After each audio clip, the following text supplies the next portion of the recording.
Welcome everyone to 60 Seconds of Stoicism, the podcast, the only podcast on the internet that goes for 60 seconds long but lasts for a half hour. I'm your host, Ryan Lee Mays, the writer and creator of the Octod program.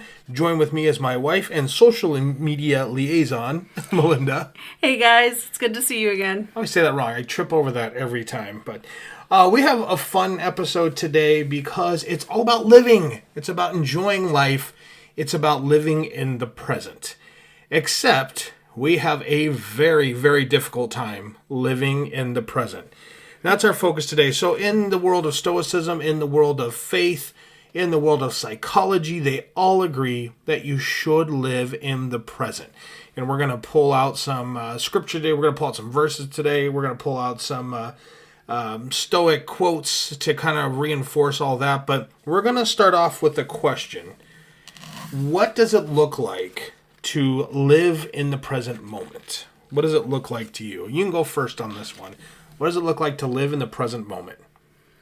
I guess for me it's fully being present and aware of current situation, whether you're by yourself or with someone else, and not dwelling on the past or the future, which I tend to do a lot. Mm-hmm. Yeah, and I think that's going to be kind of the running theme of this show is about looking behind us or looking in front of us and never looking at the moment that's at hand. And I think that's the thing for me too. I think to me, living in the moment is enjoying what's on your plate. Mm-hmm.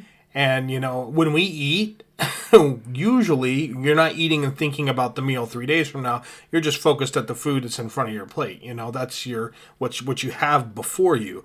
But when it comes to life, we don't live like that. We're thinking of the things 3 weeks from now, 3 months from now, 3 years from now, or we're thinking about the things that have happened to us, that have hurt us, or are changing the course of our life because we can't live in the present moment for that. Yeah. So I think let's just get started with a couple things right now. Seneca walks us through this so brilliantly. He has so many quotes about living in the present moment. Here is one right here. You say, how am I to know whether the cause of my anxieties are real or empty? Here's your measuring stick. We are tormented either by things past or by things to come, or by both. Concerning things present, it's easy to make a judgment. If your body is at liberty and healthy, if you're not in pain from any injury, then we can wait and see what is to come. Today is not an issue. I love how he says that. If you're healthy and happy, why are you worrying about the future? The future will come. It'll bring pain. It'll bring illness. It'll bring, the things that we have to worry about when it comes. But you're wasting your time now worrying on those things. Take yourself back when you were a kid. Did you really worry about sciatica when you were 10 years old? No, not at all. Okay, right? Never crossed our minds. Right? We didn't worry about that. We just lived in the moment. You felt like you were going to live forever. Probably didn't worry much about taxes or a place to live or anything else for that when we were 10 years old. No, not really. Yeah. I think the only thing maybe that I would have worried about as a kid, but again, it was situational because, we came from just less than others that were around us. But I feel like I still enjoyed the moments because my mom was really good at making the most of what we had. Yeah. So I think you bring up a really good point there. Yes, some 10-year-olds are in the moment themselves at that time, worrying about maybe where their food's going to come from or where they're going to live. But I'm talking about future thinking. Mm-hmm. You're not saying, when you're a kid, your mind is in such a great place of when I grow over, even if I'm in a bad situation right now, when I get out of here, I'm going to make it big. I'm going to have this beautiful house. And we don't really worry about the future of what's to come. But boy, does that change once we get to be teenagers.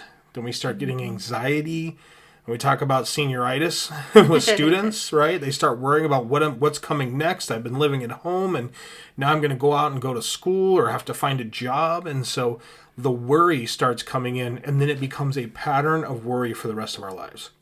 Yeah, for that. For sure.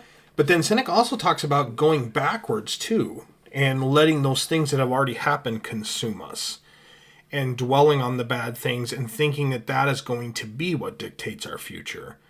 for it. So we're like, oh man, I did have a bad childhood growing up, and I didn't have a lot, and I don't want to repeat the mistakes of my parents. And we aren't focusing on the moment that's in front of us, the things that we can change right now when we have to deal with this. So I want to throw out another, this is actually a scripture. This is Matthew 6:34. Take therefore no thought for the morrow shall take thought for the things of itself.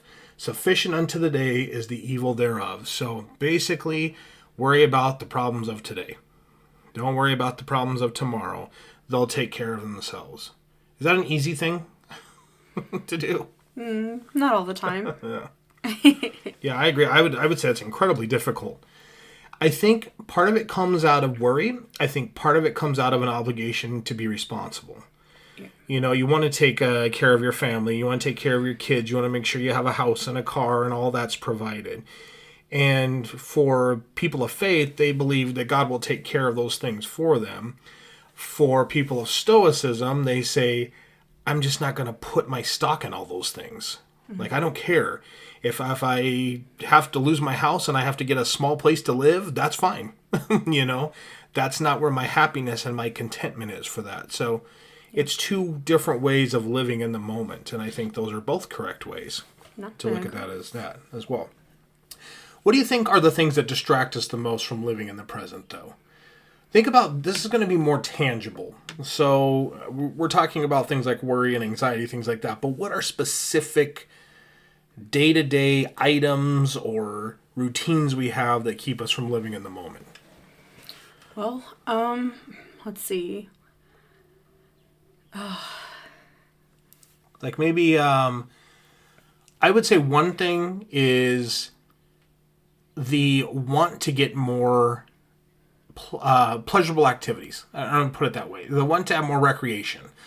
The want to plan the next thing. You know me. I always say that I'm always planning the next event in my life, and which is not a good thing, because that has taken me out of so many moments of joy and pleasure of just being where I'm at. I planned for months. We're on this vacation. I got the travel down. I got the hotel down. I got the tickets down. I've got all this work. And now that I'm in the moment, my mind is going to the next one and saying, no, we can do this there. And I'm not enjoying the here and now with it. So I think that routine wants to do more. I know when we had talked before, you said something about cell phones, that is a big item to take us out of the present moment. You want to elaborate on that? Yeah, I mean, for me, that is one. And I think it's like if we're going somewhere, you know, and we're constantly checking the phone. I think for me, it's mostly me, because most everybody contacts me, whether it's my mom or the kids. I mean, you could leave your phone behind and you're like, you know. I always say anybody who knows me knows you, so they can just get a hold of you if they have to get a hold of me.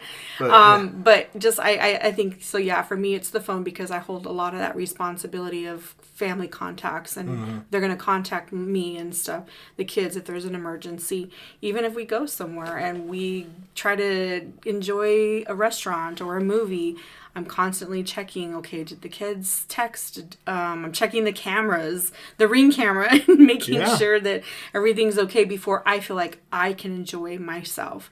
So, yeah, definitely for me, it's the cell phone, the distraction. I feel like we negotiate with ourselves, too. And we're like, okay, I'm going to just check my phone one more time, and then I'm done for the night. I'm not going to look at it. But then that leads to a gap of time, and then we're like, okay, one more time. Yeah. I'm going to do it. And it's work, too, because it's constant checking of emails. Sure. You know, what am I going to miss that I need to know for tomorrow? Or did somebody, you know, call out, and now I got to prepare for tomorrow? I think you can expand on that one. Yeah, no, absolutely. It's the same way. It's the fear of missing out that keeps us from enjoying the moment. Is there something happening right now that my attention needs to be taken on, and it keeps me from enjoying it? And it's horrible. That's not how we want to live. Neither Stoics nor Christians nor psychologists promote that. It has to be enjoying the moment where you're at. Seneca says also there are two things then that one ought to cut back on. That's the fear of the future troubles and memories of those that are past. One concerns me no longer, and the other's not yet come. So why am I taking my time thinking about how this could go wrong, this present moment could go wrong based on past things, because those are no longer a concern to me. And then why am I focusing on maybe what's going to lie beyond this when that may never come as well? So one thing that we have to keep for that. Marcus Aurelius says, we live only in the present, in this fleet-footed moment.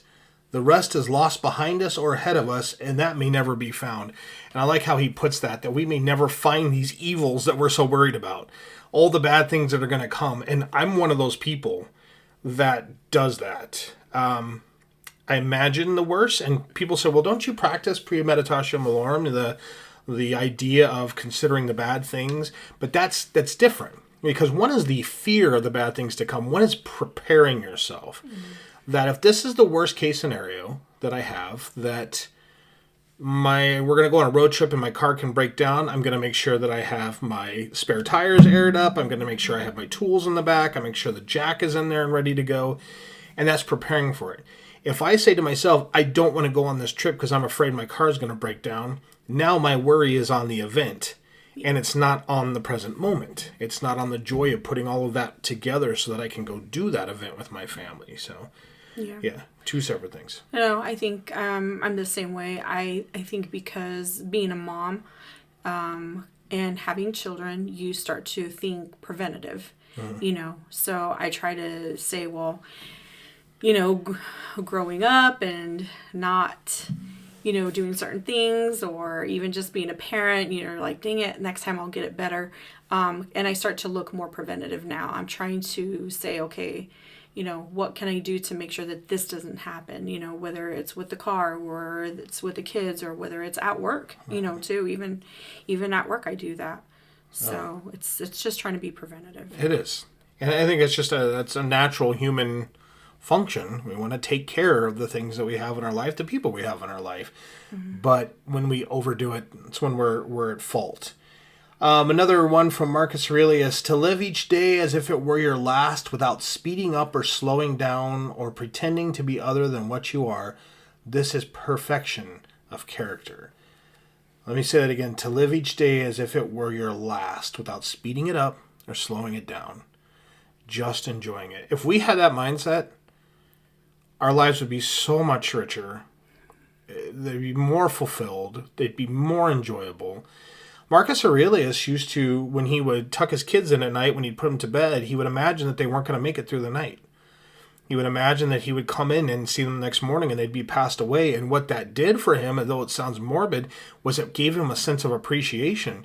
And he would hug them and hold on to them and show them love. And also, he did lose a lot of kids. There's a debate of whether it was 8 or 9, but they passed away. And they died of various things, most of it disease. But he understood, I have this moment with my child. This moment.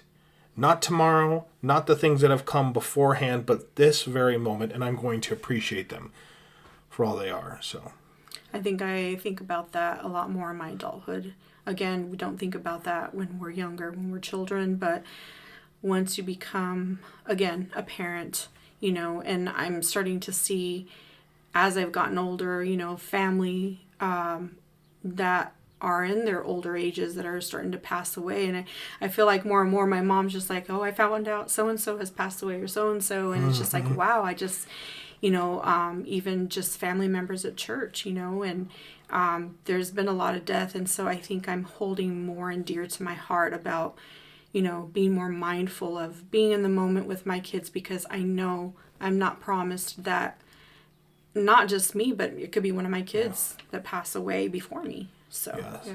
Very good. Seneca says a life lived well is long enough, and that's true. We see people that pass away so young, and we think, man, what a tragedy. But how did they live their life? Was it living in the present? Was it enjoying each day? Was it appreciating the people around them? Because if it was, then that's great. I'm 48 now. I may not see 49. Just being completely honest, because we don't know what the world's going to put our way. But I can enjoy this moment right now with my wife doing a podcast, getting to talk to all of you people, and let it fill my heart. And that's what Seneca's talking about. So, very good. Another one from Aurelius, give yourself the present. And I love it because the two meanings behind present. It's a gift and it also is in the moment. Give yourself the present. Those who chase after future fame fail to realize that the men whose praise they crave tomorrow will be no different from the men whose opinions they despise today. And all of these men are going to die. That's what he says. What do you care whether tomorrow's men know the sound of your name or say nice things about you? I have to say, I have talked to you about that. I'm the last of my family. I'm the last male of my family, and put it that way. So there will not be another Mays beyond me. I just have 3 stepdaughters, so the name won't carry on. Who cares? Let's be honest. Who cares? I worried so much, I think, for a while there about making a name and making a lasting thing for the Mays name so that people can say, oh, what a great way to go out. But that's not. The great thing to do is to enjoy the life while I'm here and stop reaching for things that are going to please others, because when I'm gone, I'm not going to know that people said wonderful things about me. Great if they did. That's fantastic. I hope I can help change some lives, but that should not be my concern. And that is the concern of a lot of people. It's just, what can I do for the future to make myself a little bit greater for it? So I think you and I talked about that in the car the other day, and we were just talking about, enjoying and just seeing the gifts that God has given us and saying that is how our legacy goes on, is through just making a difference through, even if it's just one person, but just using those gifts and the talents that God gave us, and that's how it's passed on, so. Very good. So next question then, I guess, how do we reduce worry in our lives? If we're not supposed to worry about the future or worry about the past, how do we reduce it? I can tell you one that's on my mind right now, and that's control my imagination that I have. Imagination and creativity can be wonderful things, but it can also be your enemy when you start thinking about all the bad things that could happen that probably never will. And, Seneca said we suffer more in imagination than reality. We hurt more because of the things that we think might happen to us down the road. So I need to pull back my imagination when it comes to those. I don't need to think of myself passing away next week. What I need to think of is I can take care of myself right now in this moment. That's what I can do. And that could prolong my life going forward. So that's mine. What do you think? How can you reduce worry? Honestly, it's the same. Just my imagination, and it doesn't help that we like to watch horror films. It doesn't help that we also like to listen to Mr. Ballin, yes, who talks about, the strange, dark, and mysterious. Yeah, exactly. So it starts to put that worry in mind, like, it could happen. It could happen to us. It could happen to our kids. It could happen to me. And so, I think. But I think we also use that as premeditatio malorum, which helps us with our kids.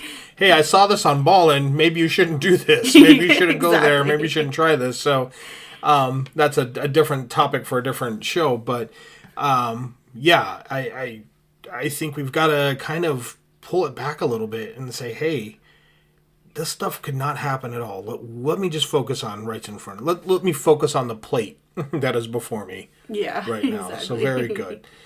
I want to read one more from Seneca, and I really love this. So I'm just going to read it slow here. You guys can hear this. Just as one of small-statured creatures can be, just so too we can be a complete human being. So too a life of less duration can be complete. Age is something external. How long am I to exist does not belong to me. What is mine is authentic existence. Let's take that line and remember it. Authentic existence. This you can demand of me, that I not measure out a humdrum age in obscurity, that I live my life, not pass it by. Authentic existence, living authentically, enjoying each second, and not letting it pass us by. How much do we miss by focusing our eyes forward and not on the things that we have in front of us? Yeah, many times. For me, all the time. And that's something that I truly have to work on for that. Our next question is here. What are the ultimate side effects of not living in the moment? We've already talked about it, missed opportunities. Missed opportunities. Yeah. What's something else? I know. It's hard. Well, I think depression. I think not realizing you had something and that you wasted the opportunity to appreciate it. Yeah. I think for me it was regret. Regret? Yeah, that's good. A lot of regret because I let fear control, the whole, like, again, worry.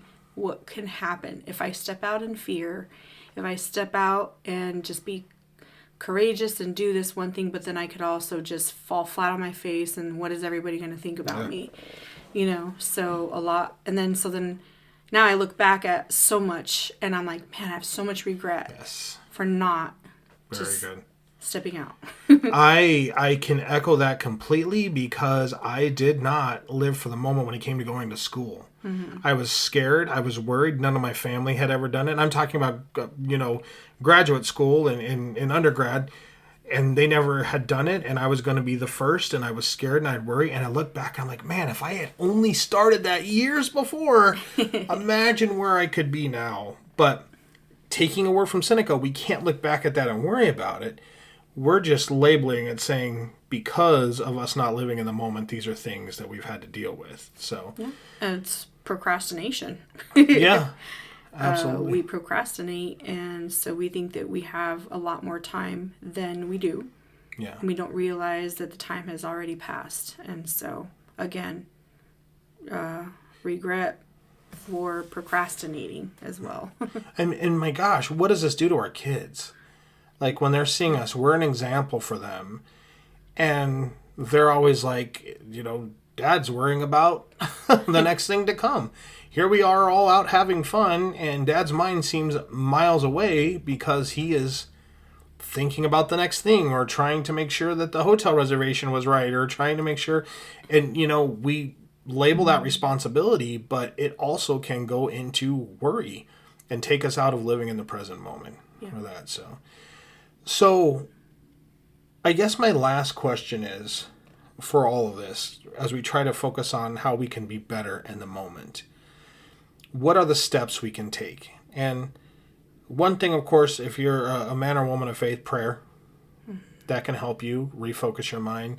Students of Stoicism, journaling, taking your worries, because you're going to have worries. That's not, Stoics aren't saying you shouldn't have them. They understand you have them, but they want you to control them. So by taking those things, jotting them down in a journal, meditating on them, getting them out of your life through a safe and positive means will help you not worry about them for the future and brings you back to the present more. So I'm trying to think if there's anything else that would be a good one for that, but those are definitely two good practices. Yeah. And just eliminating distractions as much as possible. Yeah. Just because, again, just trying to be in that moment, whether it's in the moment of what you're doing yourself or when you're with someone else. So, man, distractions is a big thing for us. Yeah. No, you're absolutely right. And if you schedule time to do something, that time belongs to that thing. Yeah, I was going to say that next. I was going to say it's scheduling the time. Absolutely. If you schedule time to go out and hang out with your kids, that belongs to them. It doesn't belong to anything else. It doesn't belong to your crazy aunt that's trying to get a hold of you. Not that we have a crazy aunt. I'm just throwing that out there. Or work or school. And my, thing, I have a school that I go to. So, if my time is for my family at that time, it's at that time. And I know that might seem very idealistic to some people, but it's a necessity. No. And along with the distractions is the boundaries. Yes, very good. Marcus Aurelius, what follows always bears some relation to what came to be before. Life is not like an arbitrary series of random numbers, but more like a logical progression. Likewise, just as natural objects appear to cooperate and exist in harmony with one another, so too events are not remarkable because of the order in which they happen, but because of their amazing affinity with one another. Good things are going to happen. Bad things are going to happen. It's okay. It's great. We don't need to worry about it. We take it as it comes. And sometimes they work remarkably well together. Sometimes a bad thing can lead to a good thing. So why worry about the bad thing? Because that might be the necessary thing that's going to propel you forward in life. So very good for that as well. All right, we are going to live in the moment. We are going to wrap things up. Thank you guys so much for listening. Next week, I think we're going to do a big one here. We're going to tackle anxiety. And it's something that I've suffered with. It's something that you suffered with. It's something that all three of our children suffer with. And it was becoming more and more common in our society. And we're going to talk about the reasons for that and some of the things that we can do to kind of combat that. So next week will be anxiety. So we hope you all tune in for that. Thank you all for tuning in today. We appreciate it.